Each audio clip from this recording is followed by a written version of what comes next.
الباسی تم اسے بتاؤ کہ جب تک درگیوس زندہ ہے ایسا کچھ بھی نہیں ہو سکتا۔ ببورت ڈرامہ کرتے ہوئے کہتا تم میرے بابا کا قاتل تم ہو، اب ارطغرل صاحب تمہیں سب کے سامنے سزائے موت دیں گی، تاکہ عبد الرحمن ساری باتیں سن سکے۔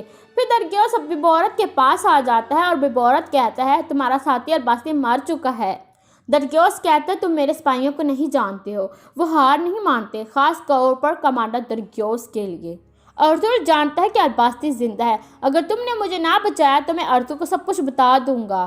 پھر ببورت کہتا ہے انتظار کرنا، آخری لمحے تک میں تمہیں بچا لوں گا۔ پھر ببورت اونچی آواز میں ڈرامہ کرتے ہوئے کہتا ہے میں تمہیں مار دوں گا۔ یہ سن کر عبد الرحمن اور کچھ سپاہی وہاں پہنچ جاتے ہیں اور ببورت کو پیچھے کر لیتے ہیں۔ پھر سب سپاہی وہاں سے جانے لگتے ہیں۔ ببورت جاتے جاتے مسکرانے لگتا ہے، درگیوس بھی اسے دیکھ کر مسکراتا ہے۔ دوسری طرف ابلگی خاتون اس سپاہی کی طرف بڑھتی ہے، اتنے میں بہادر خیمے سے باہر نکل آتا ہے اور کہتا ہے آپ یہاں کیا کر رہی ہیں ابلگی خاتون؟ ابلگی خاتون پوچھتی ہے وہ آدمی کون تھا؟ بہادر کہتا ہے مجھے نہیں پتا وہ کون ہے، ڈاکو نے اس پر حملہ کیا، وہ زخمی تھا اس لیے ہم یہاں اسے لے آئے ہیں۔ پھر ابلگی خاتون کہتے ہیں ٹھیک ہے میں اسے جا کر پوچھ لیتی ہوں۔ بہادر کہتا ہے سردار کا حکم ہے کہ کوئی بھی اس انسان سے نہیں مل سکتا اور میں سردار کا حکم نہیں توڑ سکتا۔ ابلگی خاتون کہتی میرا بھائی سے کیوں بچانا چاہتا ہے، آپ ان سے خود بات کر لیں۔ یہ سن کر ابلگی خاتون وہاں سے چلی جاتی ہے۔ دوسری طرف سوگند میں ببورت ایک جگہ انتظار کر رہا تھا، اتنے میں ایک سپاہی خط لے کر وہاں پہنچ جاتا ہے۔ ببورت خط کھول کر پڑھنے لگتا ہے اور کہتا ہے میں تمہارا خفیہ جگہ پہ انتظار کر رہا ہوں کمانڈر برانس۔ یہ پڑھ کر ببورت وہاں سے روانہ ہو جاتا ہے۔ دوسری طرف ارطغرل صاحب درگیوس سے ملنے کے لیے قید خانے میں پہنچ جاتے ہیں۔ درگیوس کہتا ہے رحم دل ارطغرل اور انصاف پسند کرنے والے، تم اس قیدی کے لیے کھانا لائے ہو جسے تم کل سزائے موت دو گے یا مجھ سے ملاقات کرنے آئے ہو؟ ارطغرل صاحب کہتا ہے مجھے جو چاہیے تھا مجھے مل گیا ہے درگیوس، اور سونا بھی میں نے تمہاری وجہ سے ہی حاصل کیا ہے۔ درگیوس کہتا ہے کافی وقت سے ہم ایک دوسرے کا ساتھ دے رہے ہیں اور میں نے شہنشاہ کے خلاف بھی بغاوت کی اپنے مقصد کے لیے، اور تم اپنے مقصد کے لیے منگولوں سے لڑ رہے ہو۔ یہ مت سمجھنا کہ تم جیت گئے ہو، تم جانتے ہو کہ میں ترکوں پر کیوں یقین کرتا ہوں؟ جب تم سب ایک ہو جاتے ہو تو تمہیں توڑنا بہت مشکل ہوتا ہے، لیکن جب تم لوگ ایک دوسرے کے خلاف ہو جاتے ہو تو ایک دوسرے کا سر قلم کر دیتے ہو۔ میں تمہارا سب سے بڑا دشمن ہوں۔ ارطغرل صاحب کہتے ہیں ایک بہادر دشمن جرأت کے ساتھ میرے سامنے کھڑا ہوتا ہے، لیکن تم بیرق انسان میں گیدڑ اور ایک انسان کے روپ میں شیطان تھے، تم کسی طرح کے رحم کے حقدار نہیں ہو۔ درگیوس کہتا ہے تو پھر تم یہاں کیوں آئے ہو؟ میں یہاں اس لیے آیا ہوں تاکہ تمہیں یہ بتا سکوں کہ میں تمہارے منصوبوں پر پانی ڈالنے والا ہوں۔ میں تمہارے قلعے اور تمہارے سپاہیوں کو تباہ کر دوں گا اور تمہاری موت مجھے الباسی دے گی۔ یہ کہہ کر ارطغرل صاحب باہر چلے جاتے ہیں۔ ان کے جانے کے بعد درگیوس دل میں کہتا ہے اگر میں مرا تو میں اکیلا نہیں مروں گا ارطغرل، میں تمہیں بھی اپنے ساتھ لے کر مروں گا۔ اور یہاں پر اس قسط کا اختتام ہو جاتا ہے۔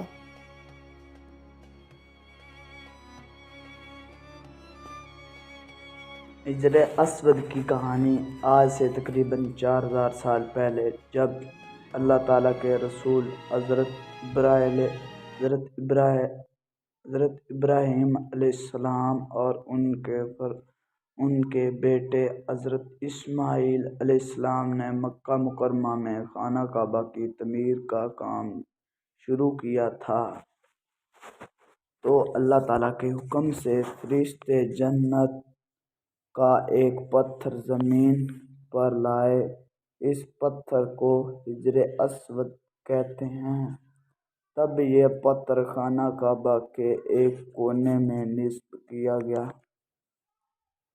حج اور عمرہ کرنے والے لاکھوں مسلمان ہر سال مکہ جاتے ہیں تو خانہ کعبہ کے طواف کے دوران حجر اسود کو بوسہ دیتے ہیں۔ یہ پتھر مسلمانوں کے نزدیک اس لیے مقرر ہے تمام آخری پیغمبر حضرت محمد صلی اللہ علیہ وسلم نے اپنے بارے حضرت محمد صلی اللہ علیہ وسلم نے اسے بار بار چوما۔ آپ صلی اللہ علیہ وسلم جب بھی خانہ کعبہ میں تشریف لے جاتے حجر اسود کو ضرور بوسہ دیتے۔ ایک سال مکہ میں شدید بارشیں ہوئیں، تب خانہ کعبہ کی دیواریں کچی تھیں۔ ان بارشوں سے خانہ کعبہ کی کچھ دیواروں کو شدید نقصان پہنچا۔ اور یہ کئی جگہ سے بہ گئیں۔ قریش نے فیصلہ کیا کہ خانہ کعبہ کو نئے سر سے تعمیر کر دیا جائے، اس کی دیواریں مضبوط اور بلند کر دی جائیں۔ جب کعبے کی تعمیر ہو چکی تو حجر اسود کو دوبارہ اس کے مقام پر نصب کر دیا گیا۔ حجر اسود چنانچہ ہر قبائل کے لوگوں کے قابل احترام تھا، اس لیے ہر قبیلہ چاہتا تھا کہ حجر اسود کو دوبارہ نصب کی سعادت صرف اس کو ملے گی۔ خدشہ تھا کہ اس معاملے پر قبائل کے درمیان کہیں جنگ نہ چھڑ جائے۔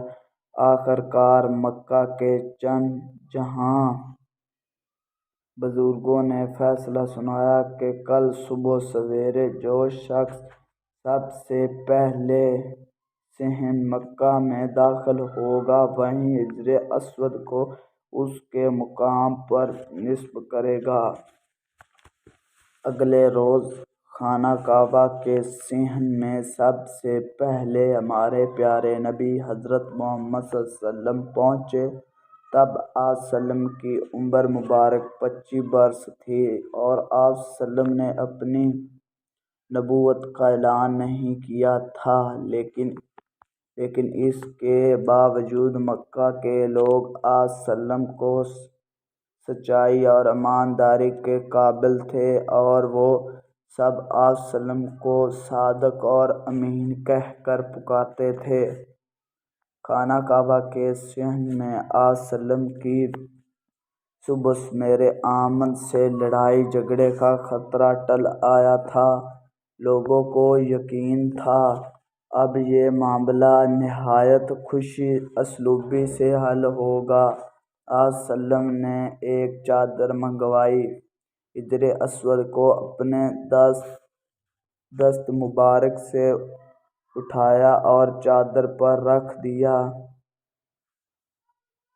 آپ صلی اللہ علیہ وسلم نے ہر قبیلے کا ایک ایک نمائندہ لیا اور تمام نمائندوں سے فرمایا کہ وہ چاروں کونوں تھام کر چادر کو اوپر اٹھاؤ۔ جب چادر اس تک پہنچ گئی جہاں حجر اسود کو نصب کیا تھا، تب آپ صلی اللہ علیہ وسلم نے حجر اسود کو اپنے دست مبارک میں لیا اور کعبہ کی دیوار میں لگا دیا۔ حجر اسود آج تک اسی مقام پر نصب ہے اور ہمارے نبی صلی اللہ علیہ وسلم کی حکومت کا منہ بولتا ثبوت ہے۔ آپ صلی اللہ علیہ وسلم کی حکومت سے مکہ کے لوگ خون خرابے سے بچ گئے۔ ہمارے نبی حضرت محمد صلی اللہ علیہ وسلم نے 1,00,000 مسلمانوں کے ساتھ حج کی، جس کو حجۃ الوداع کہتے ہیں۔ تو انہوں نے طواف کے دوران صحابہ کرام کے ساتھ حجر اسود کو بھی بوسہ دیتے۔ یہی وجہ ہے کہ حج اور عمرہ کرنے والے لاکھوں مسلمان اس کو بوسہ دیتے ہیں۔ اب تک اربوں مسلمان جنت کے اس پتھر کو بوسہ دے چکے ہیں اور سنت رسول صلی اللہ علیہ وسلم کی پیروی کا یہ سلسلہ انشاءاللہ قیامت تک جاری رہے گا۔ میرا نام ہے احمد، میں ایک گاؤں میں رہتا ہوں۔ میرے گاؤں کی ایک مثال گاؤں ہے جہاں جدید اور قدیم طرز زندگی کے تمام سلسلے حاصل ہوتے ہیں۔ میرے گاؤں دیہات زندگی کی بھرپوری پیش کرتے ہیں۔ جو 5 جماعتوں کا طالب علم ہوں، میں اسکول میں تعلیم حاصل کرنے کے ساتھ اچھی اور مثالی زندگی گزارنے کے